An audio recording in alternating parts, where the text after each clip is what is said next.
Welcome to Sleepy Stories, the place where stories aren't meant to be finished.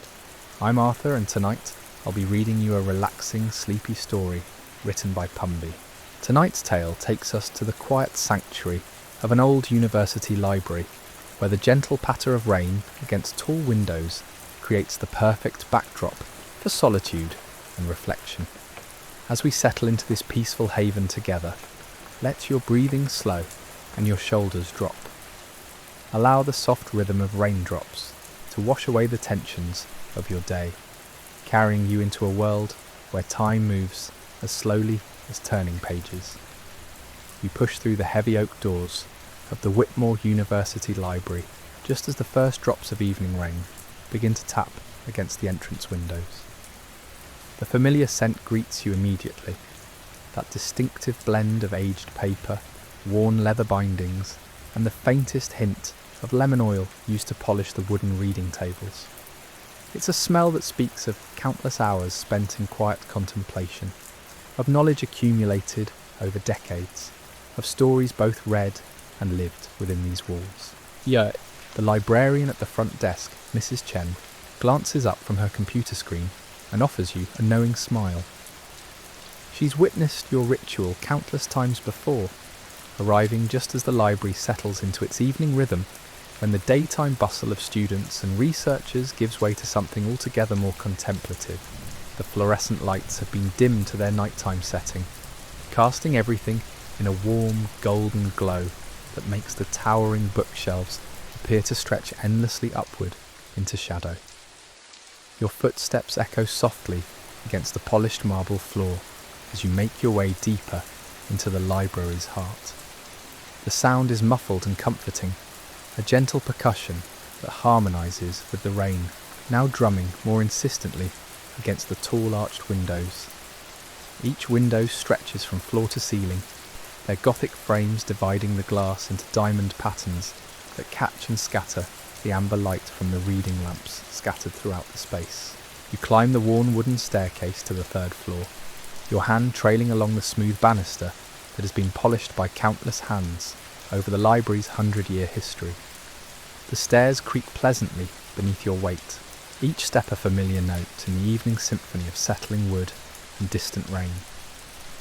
At the landing, you pause to look back down at the main floor, where a few dedicated souls remain bent over their books, their faces illuminated by the warm pools of light cast by green-shaded bankers' lamps. The third floor houses the literature collection, and it's here that you feel most at home.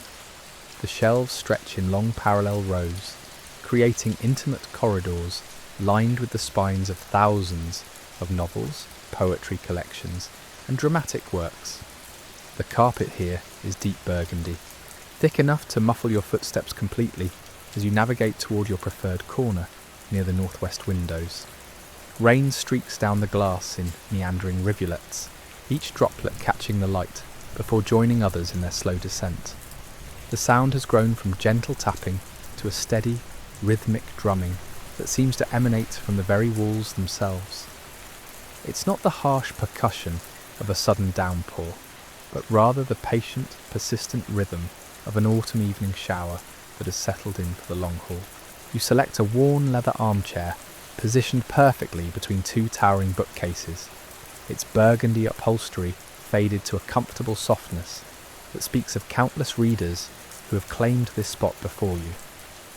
The chair faces one of the great windows, offering an unobstructed view of the rain-soaked courtyard below, where old-fashioned street lamps cast circles of yellow light that dance and shimmer in the falling water. As you settle into the chair's embrace, the leather creaks gently, conforming to your shape with the accommodating familiarity of an old friend.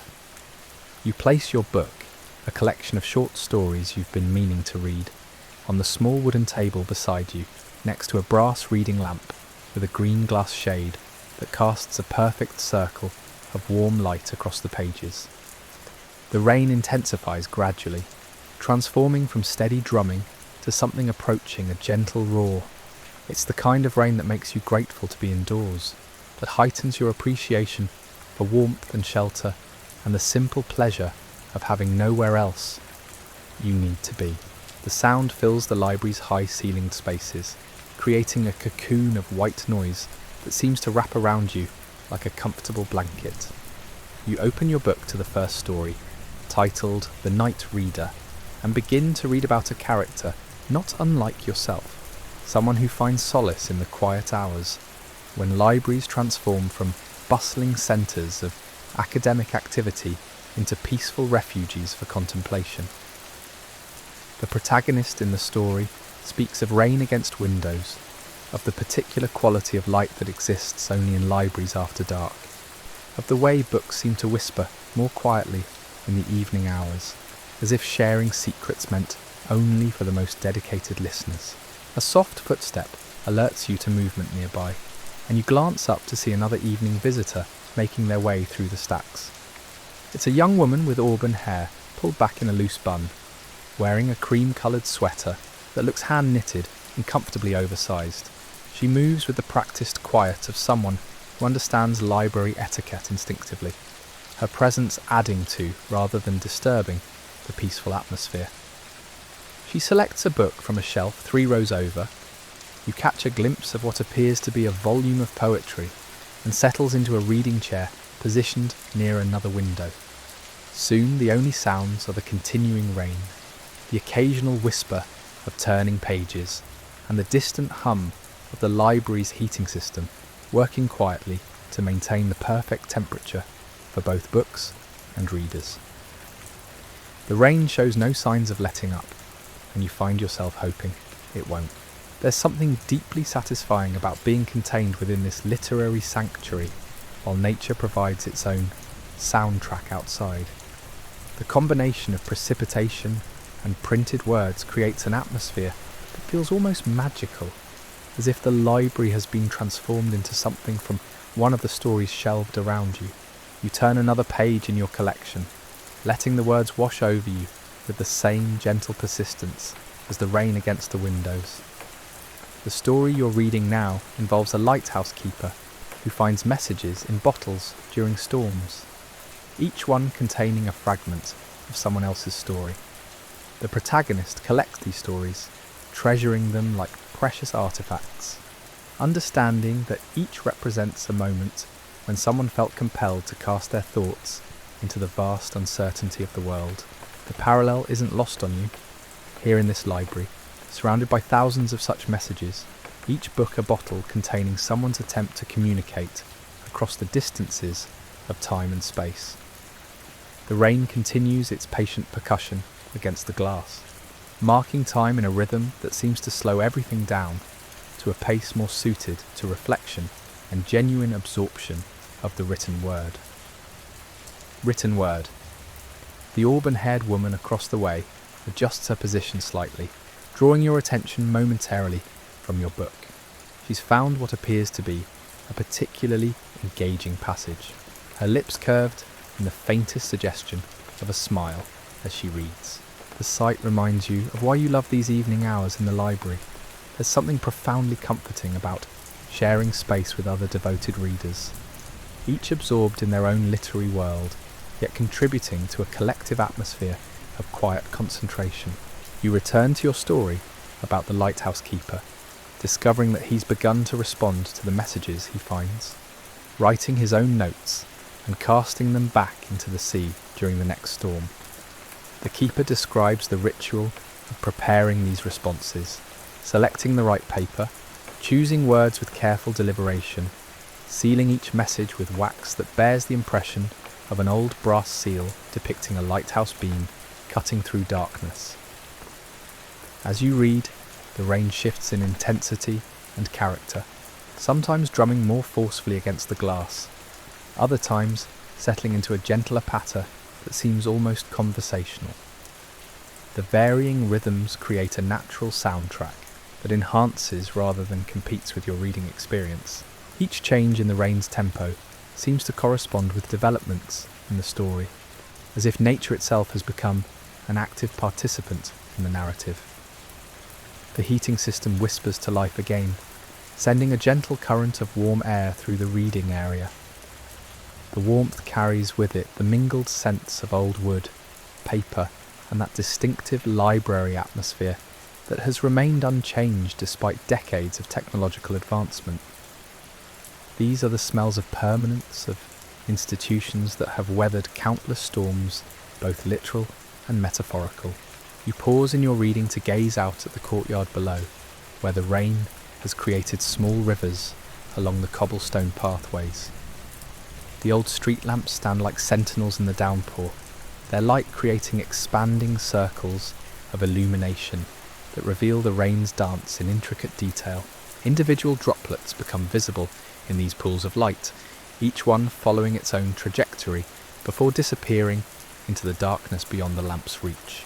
The scene reminds you of impressionist paintings you've admired in art books, the way light and water interact to create something that transcends mere weather and becomes instead a study in movement, reflection and atmosphere. The courtyard has been transformed into a living artwork, with the rain as both artist and medium, constantly creating and recreating patterns of light and shadow. Returning to your book, you discover that the lighthouse keeper has begun to develop relationships with his unknown correspondents. Though he never meets them face to face, their exchanged messages have created bonds that feel more genuine than many of his interactions with the occasional visitors to his isolated station. The story explores themes of connection across distance, of how written words can bridge gaps that physical presence sometimes cannot. The library's grandfather clock chimes the hour, 8 o'clock, its deep resonant tones adding another layer to the evening's acoustic tapestry. The sound echoes through the high-ceilinged spaces, seeming to linger longer than usual, as if the rain-soaked air itself has become more receptive to sound. The chimes remind you that time continues its forward march, though it feels suspended in this peaceful refuge. Another reader has joined the third-floor gathering, an elderly gentleman with silver hair and wire-rimmed glasses, carrying what appears to be a first edition of something substantial and leather-bound. He nods politely in your direction before settling into a chair near the biography section, handling his book with the reverence of someone who understands the value of both the physical object and its contents. The presence of these fellow evening readers creates an unspoken sense of community. You're all here for similar reasons, seeking the particular tranquility that exists only in libraries after dark, when the urgency of daytime research gives way to the luxury of unhurried reading. There's no pressure to accomplish anything beyond the simple act of absorbing words at whatever pace feels natural. You turn another page and find yourself deeply invested in the lighthouse keeper's world. The author has crafted descriptions of storm watching that make you acutely aware of your own sheltered position within the library. While the keeper faces the full fury of oceanic tempests, you're experiencing the gentler version of nature's power.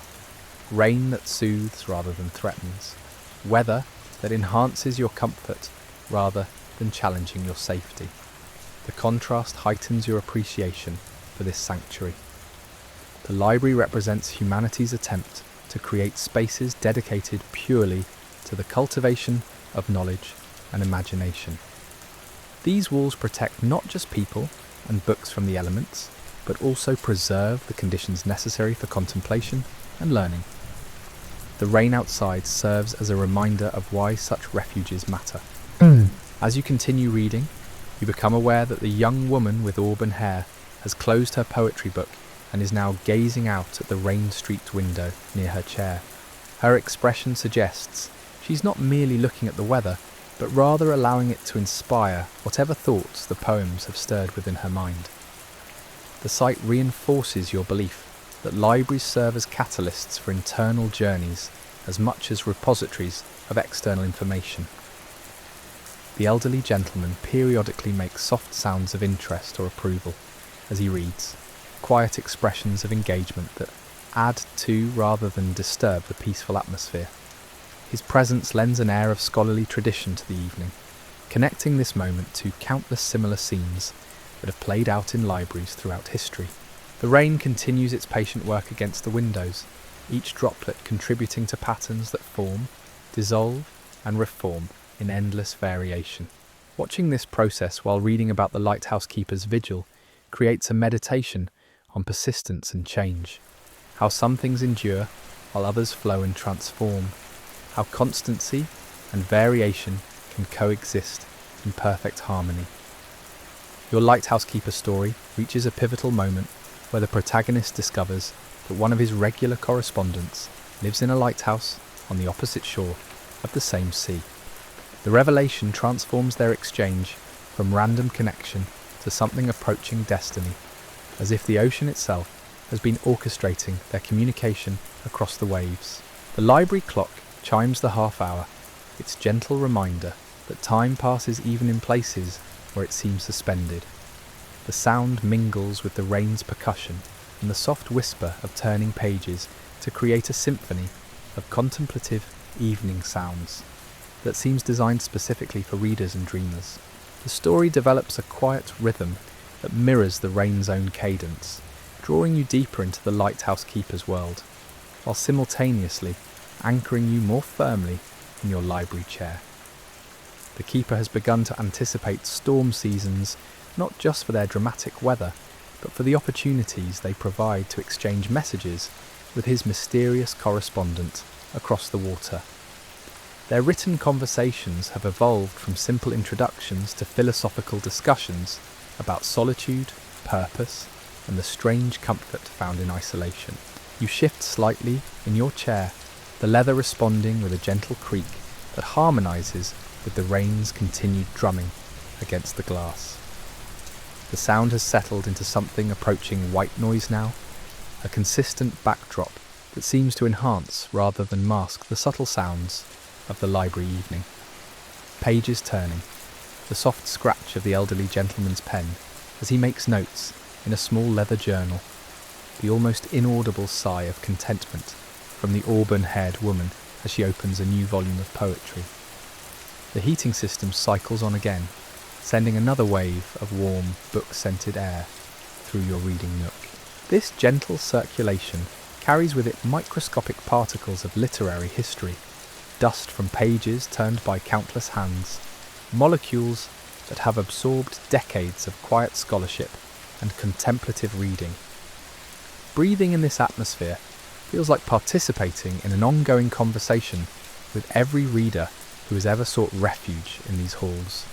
Your lighthouse keeper discovers that his correspondent shares his fascination with weather patterns and their effect on human behaviour. She writes of how different types of rain inspire different moods in her writing, how gentle spring showers encourage optimistic verses, while autumn downpours like tonight's inspire more introspective work. The keeper responds by describing how storms approaching from different directions bring distinct qualities to the messages that wash ashore, as if the ocean itself filters communication through its various moods and movements. The parallel between their written exchange and your current experience becomes increasingly apparent. Here you sit, separated from the storm by glass and stone, yet intimately connected to it through the sensory experience it provides.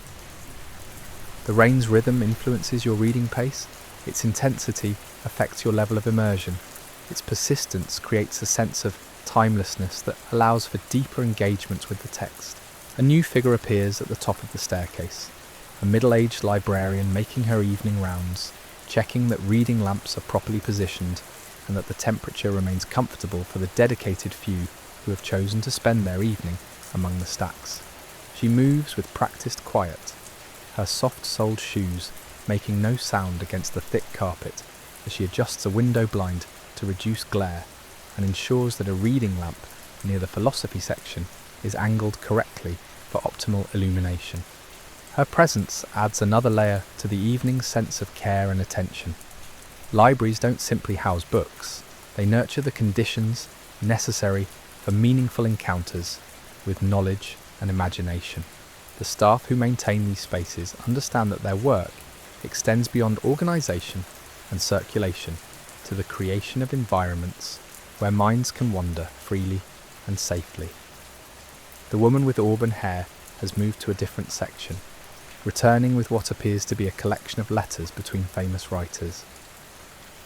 She settles back into her chair, with the satisfied air of someone who has found exactly what they were seeking, though perhaps not what they initially intended to find.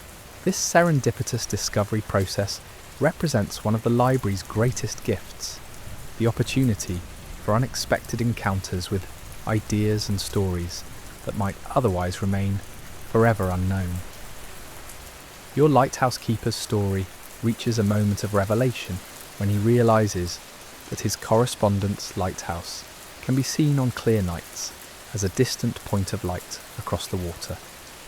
He has been watching it for years without understanding its significance, just as she has been observing his beacon without knowing it belonged to her mysterious pen pal.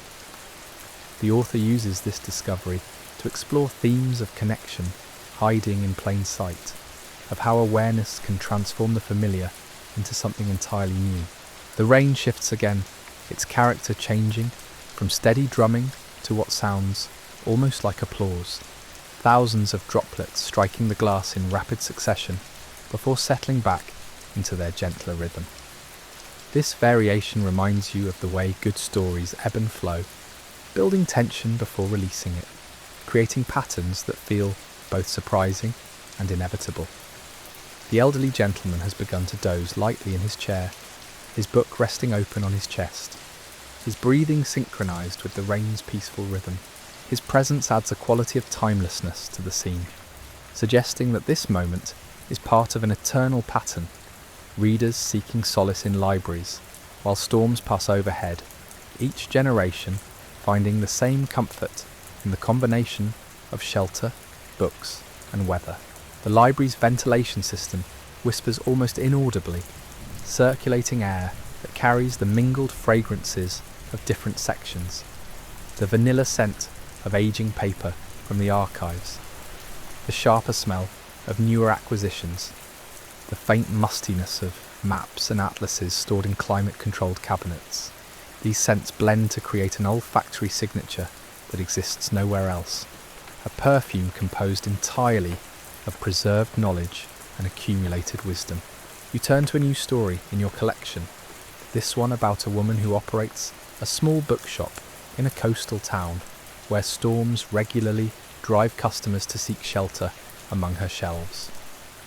The proprietor has learned to stock her shop not just with books that people want to buy, but with volumes that provide comfort during unexpected weather delays. She keeps a selection of poetry near the front windows, mysteries in alcoves where people can settle for extended reading sessions, and children's books in a cosy corner equipped with soft cushions and warm blankets. The parallel between the bookshop owner and your current librarian becomes apparent. Both understand that their role extends beyond simply providing access to books.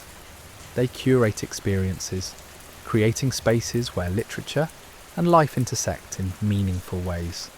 The bookshop owner in your story has noticed that people read differently during storms, with greater attention and less hurry, as if the weather grants permission to fully immerse themselves in narrative. The rain continues its patient work, transforming the library's atmosphere with each passing moment. What began as gentle tapping has evolved into a full orchestral performance, complete with variations in tempo and intensity that seem choreographed to enhance rather than disturb the reading experience. The sound has become so integral to the evening that its absence would feel jarring, like a suddenly silent metronome. Another reader ascends the staircase, a young man carrying what appears to be a leather portfolio filled with handwritten pages. He's clearly a writer rather than simply a reader, someone who comes to the library not just to consume literature, but to create it. He selects a table near the poetry section, arranges his materials with careful precision, and begins to write with the focused intensity of someone inspired by the evening's atmosphere. His presence adds another dimension to the library's evening community. Here within these walls, the entire literary ecosystem exists. Readers absorbing published works, writers creating new ones, librarians maintaining the infrastructure that supports both activities.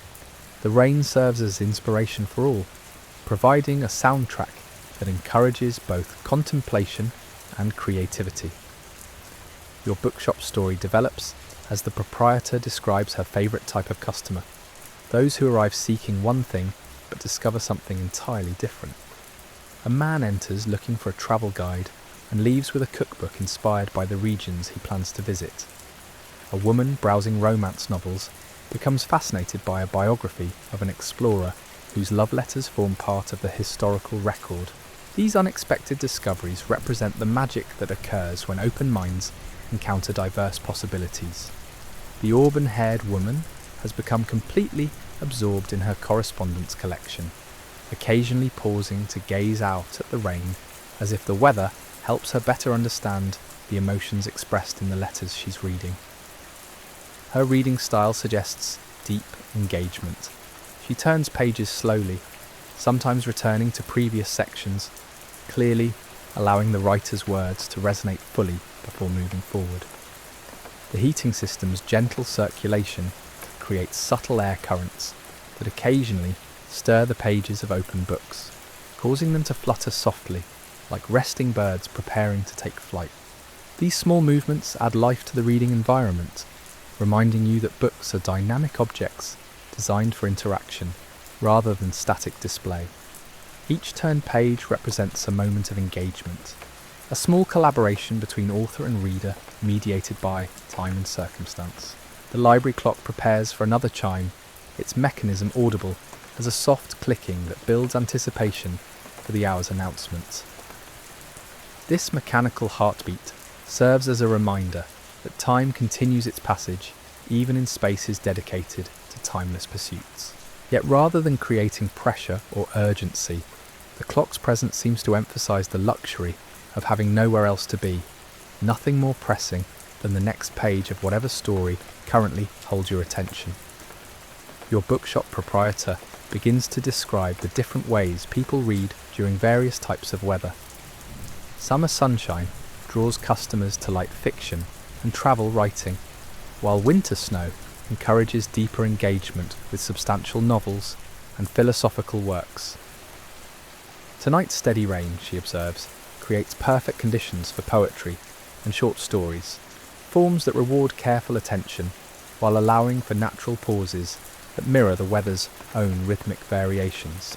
The rain's steady percussion creates a natural metronome for your reading, each droplet's impact against the glass marking moments of absorption and reflection.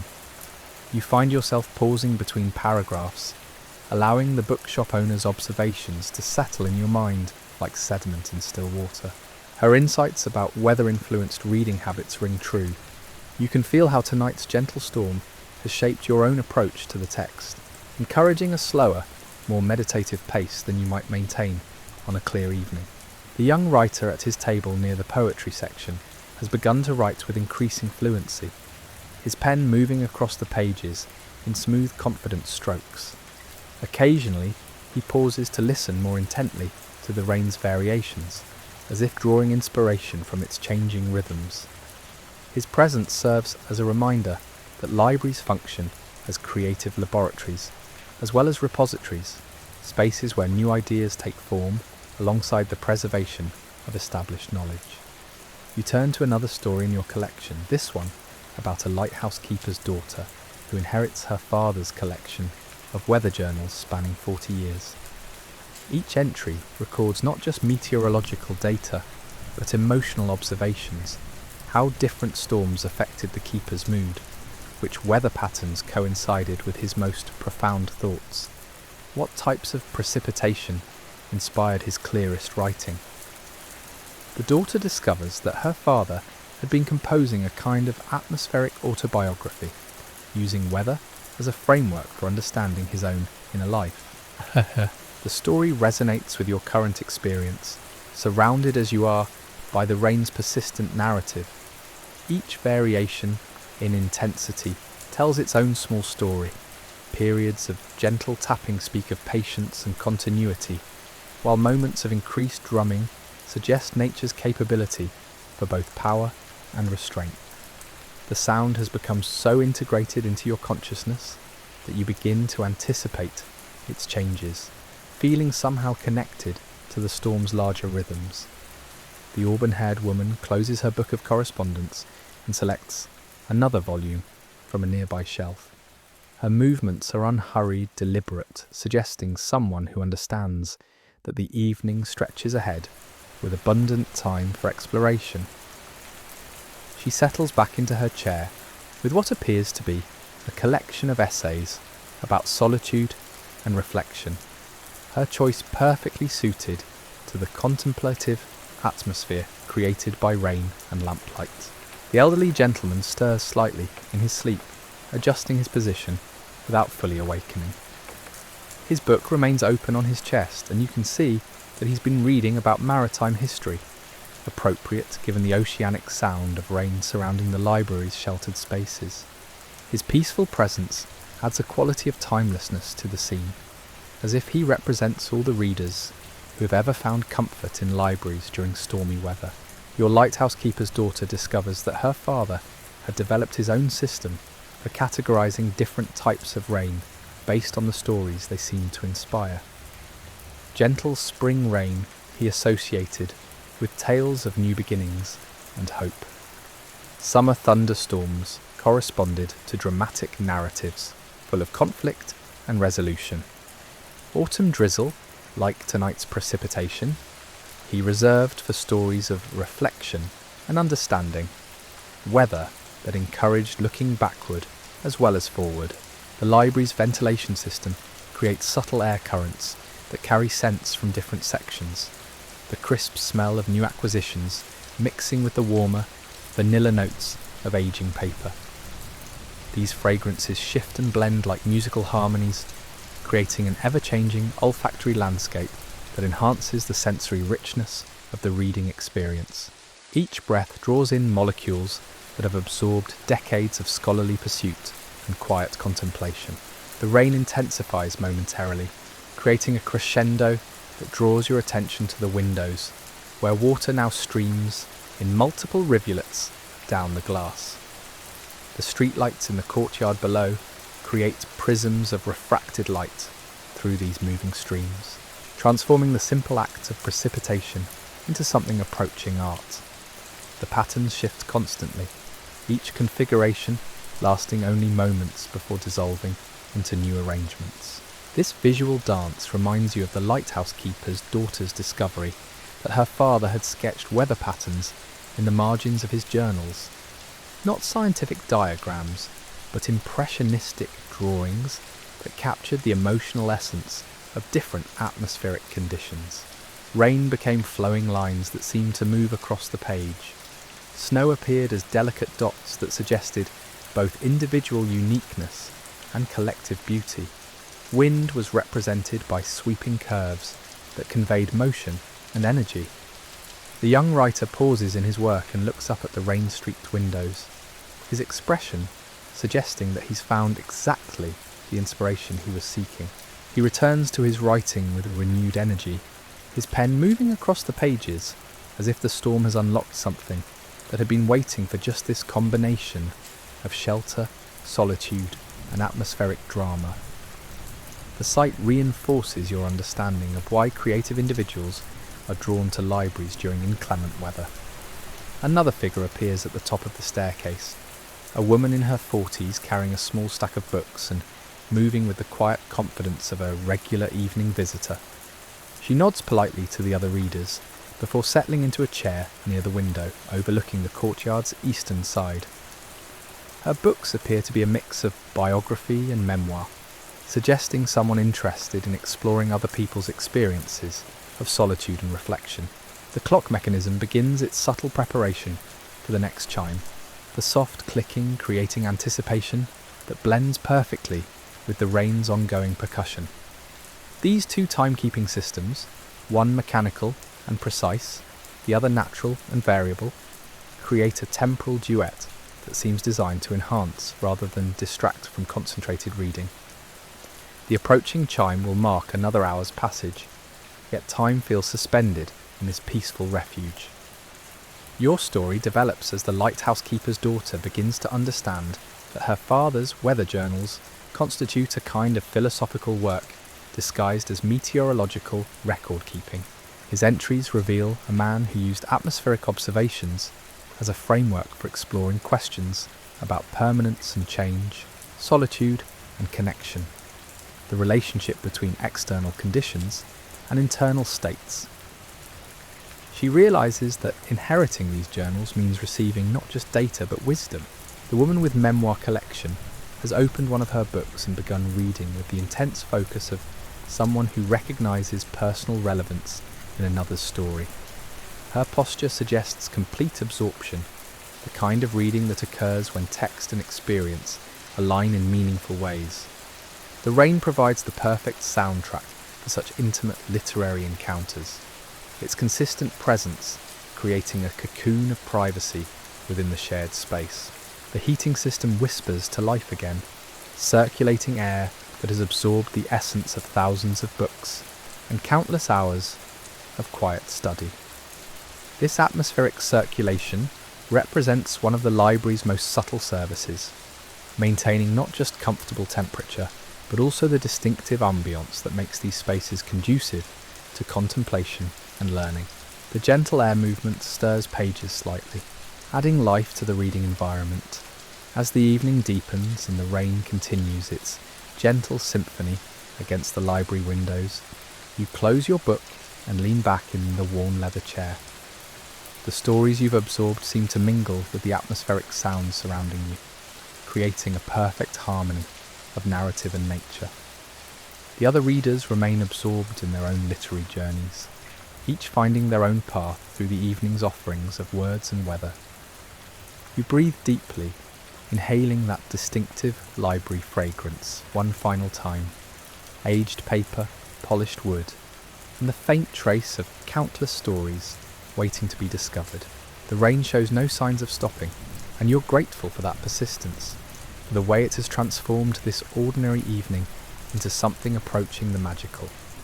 As you gather your things and prepare to venture back into the storm, you carry with you not just the memory of stories read, but the deeper understanding that some of life's most profound moments occur in the quiet spaces between raindrops, in the gentle pause between turning pages, in the peaceful sanctuary where literature and weather conspire to create perfect conditions for reflection and rest.